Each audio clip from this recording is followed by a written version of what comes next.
হে এভৰিৱান, আসসালামু আলাইকুম। ঈদ মুবাৰক সকলোকে। আজি যিহেতু ঈদ, সেইটো কাৰণে এইফালে মই বনাব লৈছোঁ পোলাও। তাৰমানে মই আগে পাছে বনোৱা নাই দেই, ইমানকৈ নবনাওঁ, মানে তেনেকুৱা অকেজনবিলাকত মই বেছিকৈ নবনাওঁৱে, কাৰণ মই ইমান ভালকৈ বনাব নাজানো। এতিয়া মোৰ বিয়া ফিক্স হোৱাৰ পিছৰ পৰা মানে মোৰ আম্মাই কয় যে অকণমান বনাই হেৰি কৰিব লাগে, শিকিব লাগে। চ' সেইটো কাৰণে মই আম্মাই কিবা বেলেগ কাম কৰি আছিলে, সেইটো কাৰণে মই ভাবিলোঁ আজি পোলাওখিনি ময়ে বনাওঁ। পটাপট মই চচপেনটো পাতি তাত ৰিফাইন দিওঁতে মানে বহুত বেছি গৰম হৈ গৈছিলে, তো মই পটাপট তাতে আদা নহৰু দি পানী অকণমান দি দিলোঁ। তাৰপিছত মই এতিয়া অকণমান ইয়াতে সেইখিনি সিজিবলৈ দিছোঁ, আৰু এইফালে পিঁয়াজখিনি আদা নহৰুৰ লগত অকণমান সিজি যোৱাৰ পিছতে মানে মছলাৰ নিচিনাকৈ ভাজি ল'ম মই। ভাজি তাৰপিছত এইফালে মই সেইখিনি মছলা ভাজিবলৈ দিলোঁ, আৰু ইফালে মই চাউল ধুই ল'ম। আৰু এয়া মই এইফালে ধুই ল'লোঁ চাউল, আৰু ধুই মেলি তাতে মই দিলোঁ এইখিনি গোটা মছলা, মানে গৰম মছলা, আৰু তাৰপিছত তেজপাত দি সেইখিনি আৰু এনেকৈ ঢালি দিলোঁ তাত। দি মেলি এতিয়া অকণমান ভাজি ল'ম, লৰাই দিম মানে ভালদৰে তলত লাগি নোযোৱাকৈ। তাৰপিছত লৰাই মেলি পানী দি মানে হেৰি উতলিবলৈ দিম, আৰু উতল খালে লাহেকৈ তেতিয়া পোলাও ৰেডি হৈ যাব। ইয়াত যিহেতু মাৰ কাঢ়িব নোৱাৰোঁ মই ভাতৰ নিচিনাকৈ, সেইকাৰণে পানী জোখমতে দিব লাগে, অকণমান দি থাকিব লাগে, পাছত দৰকাৰ হ'লে আকৌ দিব লাগে। চ' সেনেকৈ মই অকণমান ভাজি ল'লোঁ, ভাজি মেলি এয়া পানী দি দিছোঁ। মই আম্মাক মাতি বাৰে মানে দেখুৱাই কৰি আছোঁ, কাৰণ মই ইমান ভালদৰে মানে আলহী দুলহী আহিলে ইমান বেছি মই পোলাও চোলাও নবনাওঁ। ঘৰত কোনোবাই খাবলৈ থাকিলেহে বনাওঁ, মানে ভয় লাগে বেয়া হৈ যাব পাৰে বুলি। কিন্তু আজি মোৰ আম্মা বহুত ব্যস্ত হৈ থকাৰ কাৰণে মানে মই বনালোঁ। আৰু এইফালে পোলাও উতলি গ'ল, আৰু মোৰ লাক ভাল যে মই পানী বেছি দিব লগা নহ'ল। ফাৰ্ষ্ট বাৰত মই যিমানখিনি পানী দিলোঁ সেইখিনিতে হৈ গ'ল। আৰু এইফালে আম্মাক মই এবাৰ দেখুৱাই ল'লোঁ যে হৈছেনে নাই চোৱাহি বুলি।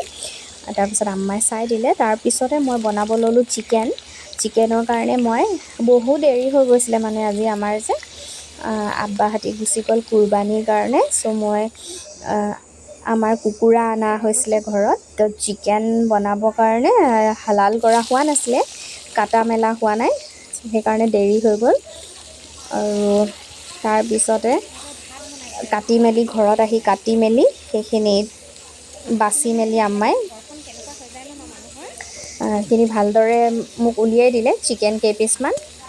আৰু মই এইফালে পিঁয়াজ চিয়াজ ভাজি ল'লোঁ ভালদৰে। ভাজি মেলি এতিয়া মই তাতে যিখিনি প্ৰয়োজনীয় মছলা মানে লাগিব সেইবিলাক মই বাতি এটাত ধুনীয়াকৈ মিক্সাৰ এটা বনাই থৈ ল'লোঁ। আৰু এইফালে মই দিছোঁ তেজপাত আৰু গৰম মছলা, গোটা মছলাবোৰ দিছোঁ। গৰম মছলা দিলে বোলে ধুনীয়া গোন্ধ ওলায়, তো সেইটো কাৰণে মই দিছোঁ ইয়াতে। আৰু এইখিনি অলপ ব্ৰাউন কালাৰ হোৱালৈকে মই ভালদৰে ভাজি ল'ম। সেইখিনি হেৰি হৈ যোৱাৰ পিছতে ইয়াতে মই মছলা দি দিম, আৰু এয়া মই মছলাবোৰ চব দি লৈছিলোঁ তাত অলপ পানী দি। তাৰপিছত মই মিক্স কৰি ল'ম, এইখিনি মিক্স কৰি মই সেই ভাজি থকা পিঁয়াজখিনিতে দি দিম। আপোনালোকে পিছে আজি ঈদ বুলি কি বনালে ক'বলৈ নাপাহৰিব দেই, মোক কমেণ্টত জনাই দিব আপোনালোকে কোনে কি বনালে। মই এতিয়া মছলাখিনি ইয়াতে দি দিলোঁ, দি মেলি অকণমান দেৰি ভালদৰে ভাজি দিম। তাৰপিছত অকণমান ভাজি মই ইয়াতে পানী দি দিছোঁ, তেতিয়া অলপ গোন্ধটো যাব, আদা নহৰুৰ গোন্ধ যাবগৈ।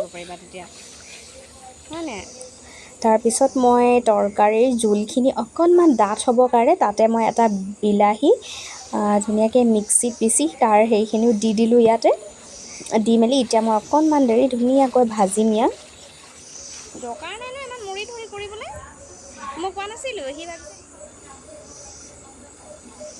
আৰু এয়া মোৰ মছলা দেখিছে নহয়, ইমান ধুনীয়া লাগিছে ন, উতলি আছে। তো তেলখিনি ওপৰত ওলাই গ'লে গম পাব মানে মছলা ভালদৰে ভাজাই গৈছে, মানে ভাজ খালে আৰু মছলা। তো এতিয়া আপুনি চিকেন তাত এড কৰিব পাৰে। ত' মই আকৌ এবাৰ ভালদৰে লৰাই দিলোঁ। লৰাই মেলি এতিয়া মই ইয়াতে দি দিম চিকেনখিনি মোক আম্মাই ফ্ৰাই কৰি ল'ব কৈছিলে, কিন্তু মই দেৰি হোৱাৰ কাৰণে ফ্ৰাই কৰি নল'লোঁ। কিন্তু মই ইয়াতে কি কৰিছোঁ, দৈ 2 চামুচমান ধুনীয়াকৈ দি মছলাখিনি মই ইয়াত মিক্স কৰি সেইখিনি ধুনীয়াকৈ সানি আৰু তাত দি দিম। এতিয়া মই মছলাখিনিতে ভালদৰে মই মিক্স কৰিম এতিয়া কৰি তাৰপিছত এয়া মই ইয়াতে এতিয়া দি দিম।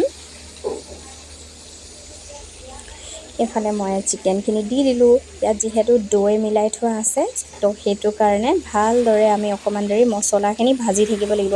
কাৰণ যদি এনেকৈ আপুনি থৈ দিয়ে ন, তেতিয়াহ'লে দৈৰ যোনটো মানে গাখীৰৰ পৰা বনাই ন দৈ, তেতিয়া গৰম ভাৱটো পোৱাৰ লগে লগে দৈখিনি ফাটি যাব তাত, আৰু তৰকাৰীখন আপোনাৰ বেয়া হৈ যাব। সেইকাৰণে অকণমান দেৰি লেঠাৰি আপুনি ধুনীয়াকৈ মানে লৰাই থাকিব লাগিব তাতে। চ' মই ভালদৰে লৰাই অকণমান গেছৰ ফ্লেমটো বঢ়াই দিলোঁ। বঢ়াই তাৰপিছত ভালদৰে লৰাই ধুনীয়াকৈ ভাজি ল'ম। আৰু ভাজি পেলাই হৈ গ'লে অকণমান তাতে মই আলুখিনি আছিলে ফ্ৰাই কৰি থোৱা। মোৰ যে এতিয়াও মনত লাগি আছে যে মই যদি চিকেনখিনি অকণমান ফ্ৰাই কৰি ল'লোহেঁতেন ন, ভাল হ'লহেঁতেন। কিন্তু মানে কি, ভাইটিয়ে বাৰে বাৰে কৈ আছে যে ভোক লাগিছে বুলি। সেইটো কাৰণে মই ভাবিলোঁ সোনকালে দি দিওঁ। আপোনালোকে যদি মোৰ নিচিনাকৈ কেতিয়াবা এই ৰেচিপিটো ট্ৰাই কৰে ন, তেতিয়াহ'লে আপোনালোকে চিকেনখিনিও ফ্ৰাই কৰি দিব, তেতিয়া খাবলৈ আৰু বেছি টেষ্টি হ'ব। কিন্তু মই এনেকৈ দিলোঁ, খাবলৈ কিন্তু বেয়া হোৱা নাছিলে। তথাপিও মানে কম সময়তে আৰু বনাব লাগিছোঁ, তাৰ ভোক লাগি আছিলে। এয়া চাওকচোন মোৰ অৱস্থা কেনেকুৱা। গৰমত অৱস্থা বেয়া হৈ গৈছে একেবাৰে। মই গা ধুই আহি খানা বনাব লৈছোঁ, কিন্তু মোৰ অৱস্থা এয়া।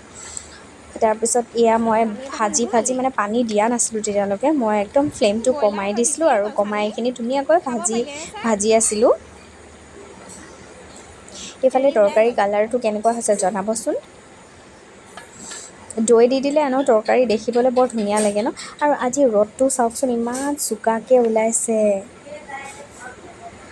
আৰু এটা বস্তু দেখাই আছোঁ দেই আপোনালোকক। এইজনী চাওকচোন, আমাৰ হাঁহজনী ইমান মৰম লগা পোৱালি উলিয়াইছে জানেনে। 10-12টামান হাঁহ পোৱালি উলিয়াইছে। এইকেইটা হ'ল আমাৰ ঘৰৰ নতুন আলহী। আৰু এইফালে মোৰ ভাজিও আমনি লাগিছে, আৰু সেইফালে ভাইটিৰো খং উঠিছে, ভাত দিবিনে নাই বুলি চিঞৰি আছে মোক।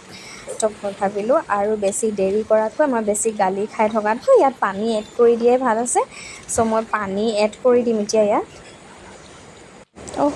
আৰু মেইন কথাটো পাহৰি গৈছোঁ নহয়, এইটো চাওকচোন, এইটো হৈছে গোটা নহৰুৱে ফুটা, যোনটো মই একদম আগতীয়াকৈ দিব লাগিছিলে। আজি মোৰ চব খেলি মেলি হৈছে। কিন্তু সেইবুলি মই তৰকাৰী বেয়াকৈ বনোৱা নাই দেই, তৰকাৰী খাবলৈ টেষ্টিয়ে হৈছিলে। মই সেই গোটা নহৰু এপিচ ইয়াতে এড কৰি দিলোঁ। সেই সিজি যোৱাৰ পিছত নহয়, সেইটো টেষ্ট নহৰু খাবলৈ ইমানেই ধুনীয়া লাগে নহয়, পূৰা একদম ক্ৰিমি টেক্সচাৰ এটা আহে। একদম খাবলৈ সময়ত এনেকুৱা লাগে নহয়, একদম ক্ৰীম খাই আছোঁ। মই নহৰু আগতে ভাল নাপাইছিলোঁ বাৰু, এতিয়া কিন্তু ভাল পাওঁ নহৰু।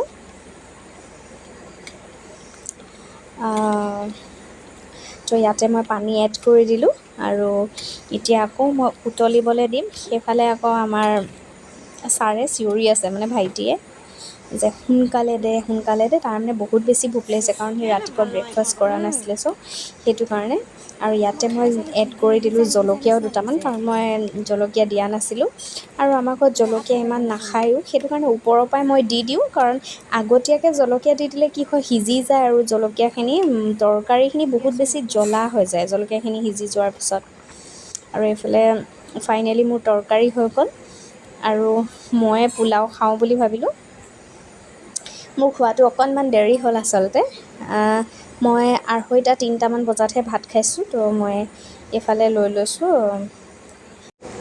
চিকেন গ্ৰেভি, আৰু মোৰ আকৌ সেই নহৰু ফুটা দেই, ক্ৰীম লাগে বুলি যে কৈছিলোঁ আপোনালোকক, মই সেই নহৰু ফুটা লৈছোঁ, আৰু নেমু এডোখৰ লৈছোঁ লগতে। আৰু গৰম এনেকুৱা পৰিছে নহয়, আৰু পোলাও তৰকাৰী আপুনি নিজে বনাই ল'লে যে সিমান এটা খাবলৈ মন নাযায় চাবচোন।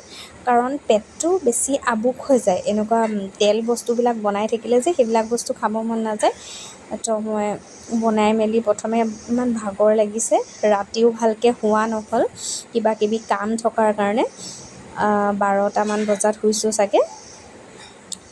তো সেইকাৰণে মই দিনত প্ৰথমে বনাই মেলি অলপ দেৰি আৰাম কৰিলোঁ আৰু তাৰপিছতহে মই 3:30মান বজাত ভাত খালোঁ। আৰু এয়া চাওক না, নহৰু পিচ ইমান ধুনীয়া লাগিছে খাবলৈ, যে মই বহুত ভাল পাওঁ। মই ছাগলী মাংস বনালেও তেনেকৈ নহৰু দিওঁ, খাবলৈ কিন্তু বিৰাট টেষ্টি হয়।